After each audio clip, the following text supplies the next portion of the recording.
Imana yaturemye idufise ku mugambi.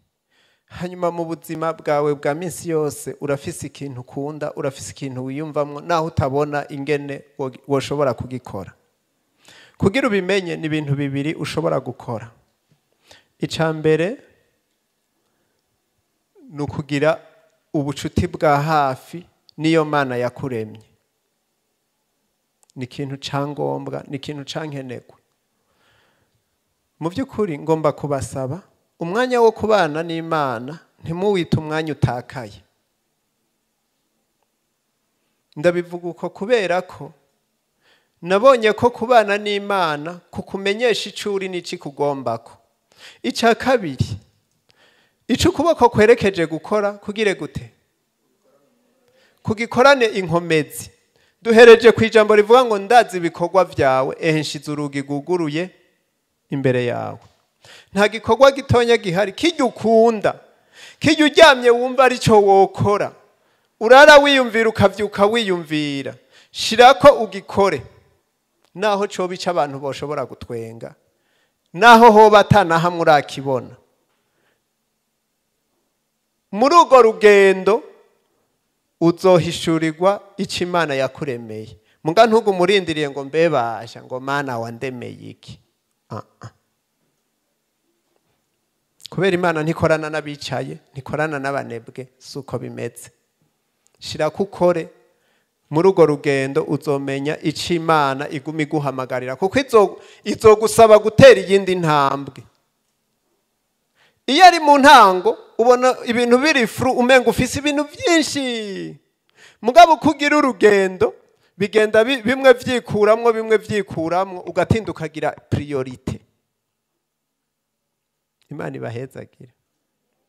Sinzi ko ushoboye gutahura. Hanyuma umurongozi avuze ati none bategura abasubirizi nabo bace bajaye. Ni kwa kudatahura ico Imana yakuremeye. Kubera iki? Ubuzima bwacu n'urugendo. None aho uvuye hasigara nde?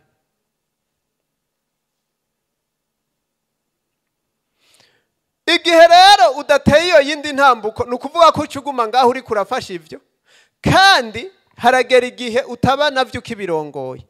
Asanga hari ibibazo dufise mu bihugu vyacu vyinshi vya Afrika. Abarongozi benshi baguma banigana n'ingorane zihari, inzara, ingwara, bakaguma mu ma urgence. Wa mwanya rero wo gutegura abasubirizi ntuboneke. Nico gituma kuko igihe kiragutegeka ngo va aho hantu. None je ko nari umurongozi w'ugwaruka ahantu, hanyuma nkubaka nkagira abana, ikindi gihe haraje itegeko atabubatse mwese nimuvemo. None atawe nateguye, ntimwumva ko nzoba narishe ikintu ahantu kanaka. Naho bitoba ivyo harashika igihe utaba ukiri efficace. Ndabaha akarorero. Nk'ubu bariko bararirimba ati turagushima Mana ko turabasore, turabigeme.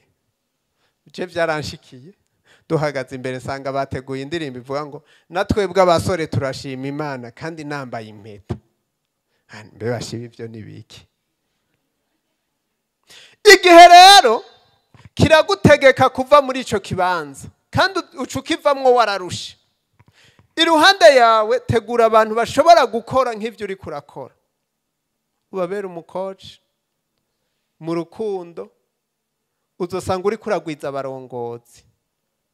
Kandi ukugwiza abarongozi ni kuba umurongozi w'abarongozi. Ukugwiza abarongozi ni kuba umurongozi w'abarongozi. Ushobora kuba utabarongoye mu buryo bwa position, mugabo ico wabivye muri bo ntigishobora gufudika. Ubwo n'urugendo nagiye ndagira, nibaza no ku kazi abo dukorana ntahari boshobora kunsubirira, kandi bakabandanya ibikorwa dusanzwe dukora. Ndiko mvuga muri domaine y'akazi, ariko no mu bundi burongozi nuko. Niwagira umuntu ashobora guhagararira ivyo bikorwa, ubundi munsi Imana izogutuma ahandi ugenda ubikore na hahandi atakiriko kirapfa. rero nibaza yuko abarongozi badakwiye kuba abantu b'ubwoba umenga ngo nitwafasha abandi barongozi bazoca badukura.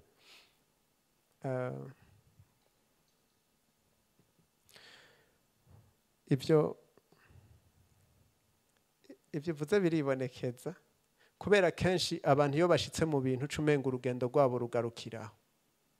Nibyo nagenda abona ku bo twabanye no kubari imbere yacu ashitse ku ntambuko y'uburongozi kanaka umwanya yahora abana n'Imana ukaca ugabanuka, hanyuma uburemere bw'iyaja bukagabanuka ukaca umenga ikibanza nico nyene. Mugabo dukwiye kumenya ko ku ntambuko yose tugezeko ni vyiza kubwira Imana ngo none ubu naho ngomba ikubwira ati mbega woshobora gutera iyindi ntambuko uca uyibaza ati none aha naho hasigara nde. Uzosanga hariho umuntu iruhande yawe Imana iriko irategekanya ko wotegura kugira ngo nawe utere iyindi ntambuko. Imana iguhezagire.